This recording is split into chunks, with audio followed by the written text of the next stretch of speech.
Je suis devenue vice-championne de France de Soul Calibur 1 à 10 ans.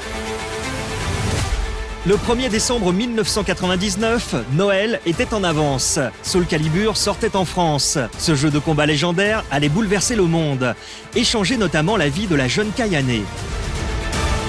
Mon premier coup de cœur jeu vidéo, c'était Soul Calibur 1 sur Dreamcast. Donc j'avais 7-8 ans et je m'en souviendrai toujours, quoi. C'est vraiment ce qui m'a donné envie de jouer à fond aux jeux vidéo.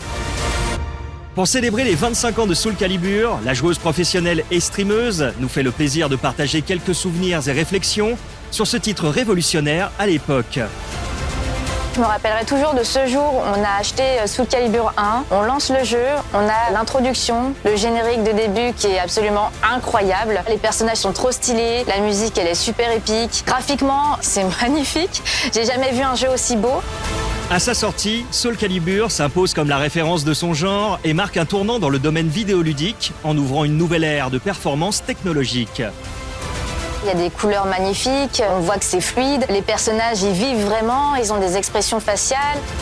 Le titre de Namco est spectaculaire, c'est entendu. Son gameplay frise alors la perfection. Il y a peu de coups mais beaucoup de possibilités et tout reste accessible. À cela, il convient d'ajouter l'attrait majeur du casting atypique. Une galerie de figures masculines et féminines séduisantes et inspirantes, dont une guerrière chinoise qui ne laisse pas Kayane indifférente.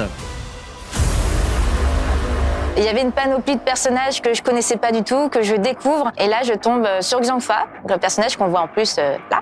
C'est mon personnage depuis toujours. Et je tombe amoureuse d'elle, quoi. Elle fait du kung-fu, elle a une épée chinoise, tout à fait mon style. Et c'est devenu mon modèle. J'avais envie de devenir comme elle plus tard, hein. Comme j'avais que 7-8 ans, c'était mes personnages de jeux vidéo qui me donnaient envie d'être forte et tout dans la vie.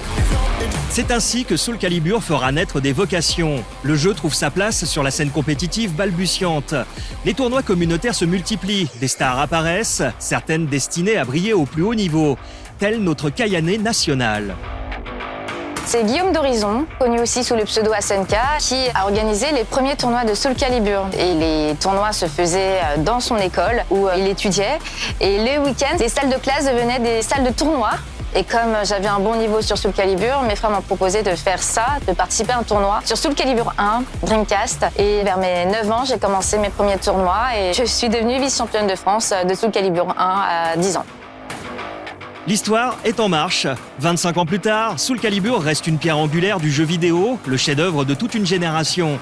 Les récits qu'il a suscités abondent. En conclusion, on retiendra une anecdote croustillante de Kayane. Quand j'ai commencé les jeux de combat du coup avec Soul Calibur 1 et que je commençais à bien performer, eh bien sur les forums, il y avait un forum international de Soul Calibur et il y avait Guillaume d'Horizon qui disait on a une championne de 10 ans là, qui terrasse tout le monde et les Américains ils écrivaient non c'est pas possible et il y avait le champion américain qui s'appelle Fetz qui disait mais moi si je perds contre une gamine j'arrête de jouer à tous les jeux vidéo et ce champion est venu en France et Guillaume il a tout prévu, il avait sa caméra, il a filmé l'écran, la télé cathodique et il a filmé le défi que j'ai fait contre Fetz et j'ai gagné 10-3. Combien? Et depuis, il a vraiment disparu. Il n'a plus rien posté, on l'a plus revu en tournoi, donc j'ai vraiment brisé sa carrière là.